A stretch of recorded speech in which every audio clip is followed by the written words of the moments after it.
नेपाली बोहुंक प्रेम पियाला स्वामी खोजी आनिले स्त्री पाई प्रेमिक आउ स्वामीर जीवन नेला सेही स्त्रीर प्रेम भोक।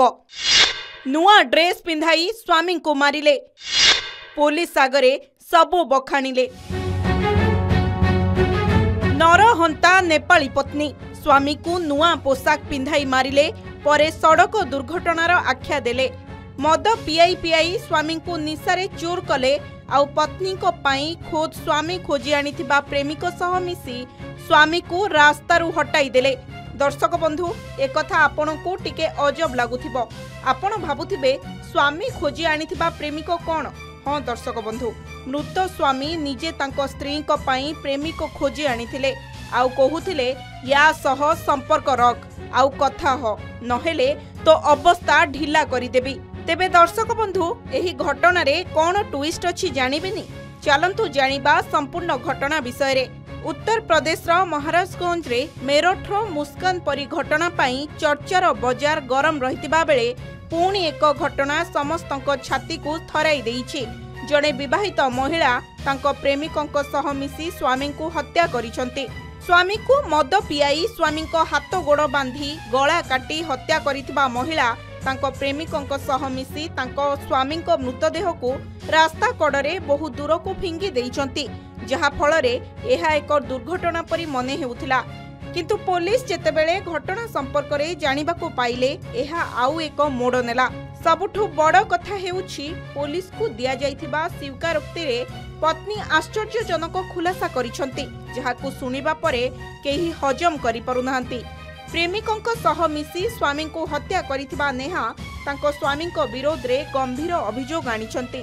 नेहा कहिसंती जे से तांको प्रेमिक जितेंद्र को जानि नथिले, तांको स्वामी नागेश्वर निजे सेमानंको मिसाइथिले। महिला कहिसंती जे तांको स्वामी तांको जितेंद्रंको सह कथा हेबाकू बाध्य करुथिले एवं जदि से एपरि न करंती तेबे तांको मारधर करुथिले। केवल एतिकी नुहे, तांको स्वामी निजे तांको राति रे जितेंद्रंको पाखकू नेई जाउथिले एवं सेठारे छाड़ी सकाळे फेराई आनुथिले। एहा प्राय गोटिए वर्ष पर्यंत जारी रहितिला एवं तापरे स्वामी नेहा को छाड़ी चली जाइथिले। अभियुक्त महिला नेहा कहिसंती जे जेतेबेले से महाराजगंज रे एक अलगा भड़ा घरे रहिबा आरंभ करिथिले नागेश्वर मध्य सेठाकू आसी तांको मारुथिले। से कहिसंती जे एही समय मध्य रे से तांको प्रेमिक जितेंद्रंको सह निकटतर होइथिले एवं दुहे विवाह करिबाकू प्रतिज्ञा नैथिले। किंतु तांको स्वामी नागेश्वर तांको ग्रहण करि परुनथिले किंबा छाड़पत्र देउ नथिले। एथिरे विरक्त होई महिला जनक तांको स्वामी को ठारू मुक्ति पाइबा पाई एक षडयंत्र रचिथिले। स्त्री प्रथमे तांको स्वामी को मद पियाइथिले। जेतेबेले स्वामी मद पी सोई पड़िथिले सूर्य गुंडी से तांको हाथ एवं गोड़ को कड़ा कड़ी भावे बांधी देइथिले। एहा परे से तांको छाती उपरे बसी तांको प्रेमिकंक सहित मिसी तांको गला काटी हत्या करिथिले। हत्या परे अभियुक्त दुहे मृतदेह को गाधोई देइथिले, नुआ पोशाक मध्य पिंधाइथिले एवं एक षडयंत्रर अंश भावरे मृतदेह को एक बाइक रे रखी 25 किलोमीटर दूर रास्ता कड़े फिंगी देइथिले, जहा फलरे एही मृत्यु एक सड़क दुर्घटना परी मने हेउथिला। मृतक हेउछंती 26 वर्षीय नागेश्वर रोनिया। तांको मृतदेह निचलाउल सेंदुरिया रोड रो डामकी ग्राम निकटरे रास्ता कड़े मिलिथिला। नागेश्वरंको बापा सीधा सड़क अभियोग करिसंती जे तांको बोहू नेहा रोनियार एवं तांको प्रेमिक जितेंद्र तांको पुओ को हत्या करिसंती।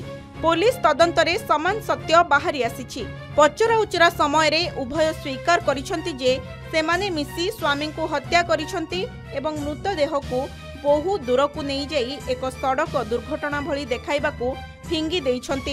एसपी सोमेंद्र मीना कहिसंती जे मृत नागेश्वरंक बापांक अभियोग क्रमे अभियुक्त नेहा एवं प्रेमिक जितेंद्रंक विरोध रे हत्या एवं अन्यान्य गुरुतर धारा अनुसार मामला रुजु करा जाइछि।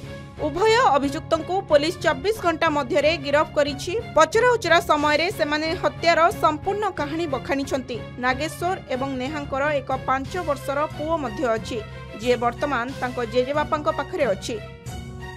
ब्यूरो रिपोर्ट के न्यूज ओडिशा।